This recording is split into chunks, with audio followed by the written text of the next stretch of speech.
Assalomu alaykum, hurmatli tinglovchilar. Bugun biz sizlar bilan ingliz tilida ravishlar, ya'ni adverbs mavzusida dars o'tamiz. Adverbs ravishlar, ya'ni harakatlar qanday sodir bo'lishini oson va sodda o'rganib boshlaymiz. Ravish o'zi nima? Adverbs describes action. Ravishlar harakat va holatni ifodalaydi.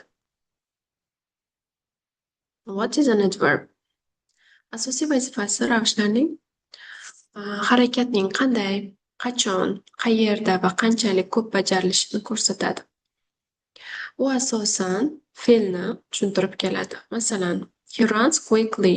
U tez yuguradi. Bu yerda quickly, ya'ni tez so'zi uning qanday yugurayotganini ko'rsatmoqda. Sifat va ravishning farqi. Ko'pchilik uni chalkashtiradi, lekin bu yerda farqlash osonroq. Masalan, sifat, ya'ni adjective, otni, ya'ni narsalarni aniqlab keladi. She is a quiet girl. U judayam tinch, sokin qiz. Adverb esa fe'lni aniqlaydi. Ya'ni he speaks quickly, quietly. U sokin gapiradi, tinch gapiradi. Asosiy ravish turlari. Birinchisi, adverbs of manner. Harakat tarzi ravishlari ish harakatning qanday tarzda bajarilganini ko'rsatadi. Ya'ni slowly, happily, loudly, fast. Keyingisi adverbs of time. Vaqt ravishlari. Harakat qachon sodir bo'lganini bildiradi. Ya'ni yesterday, today, now, soon. Adverbs of place. O'rin-joy ravishlari. Harakat qayerda sodir bo'lganini ko'rsatadi. Ya'ni here, there, inside, everywhere kabi. Asosiy ravish turlari. Adverbs of frequency. Tez-tez, ya'ni ravishlar. Harakat qanchalik tez-tez takrorlanishini bildiradi. Bunga misol qilib always, usually, often, never kabilarni olishimiz mumkin. Adverbs of degree. Daraja ravishlari harakat va sifatning kuchini aniqlab beradi. Ya'ni very, extremely, quietly va absolutely kabi. Ravish yasash va bundagi istisnolar. How to make adverbs, avoid common mistakes. Ravishlar qanday yasaladi? Odatda ravishlar ly qo'shimchasi yordamida yasaladi.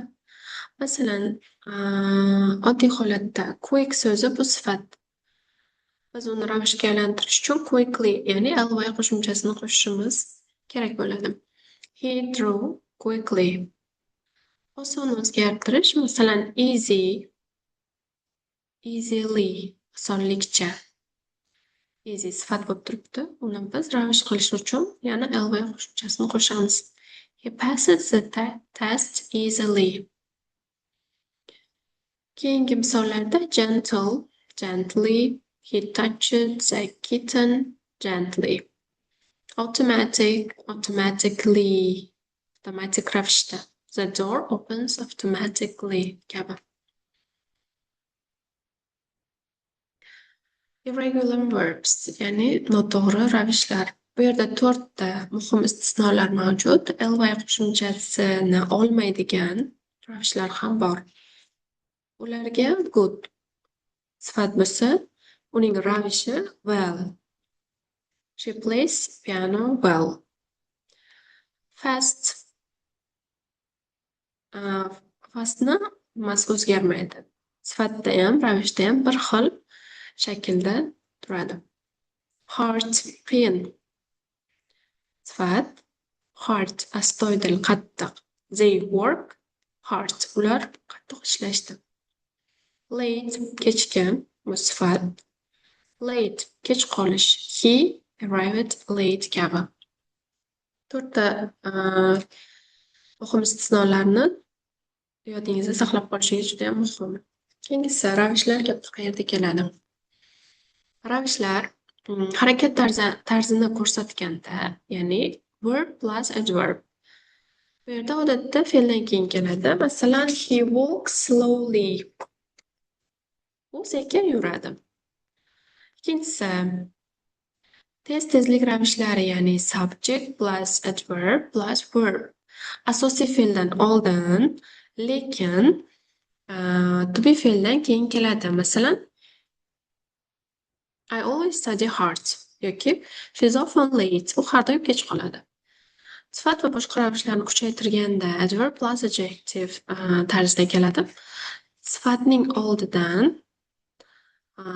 keladi. Masalan, the food was very delicious. Ovqat judayam shirin edi kabi.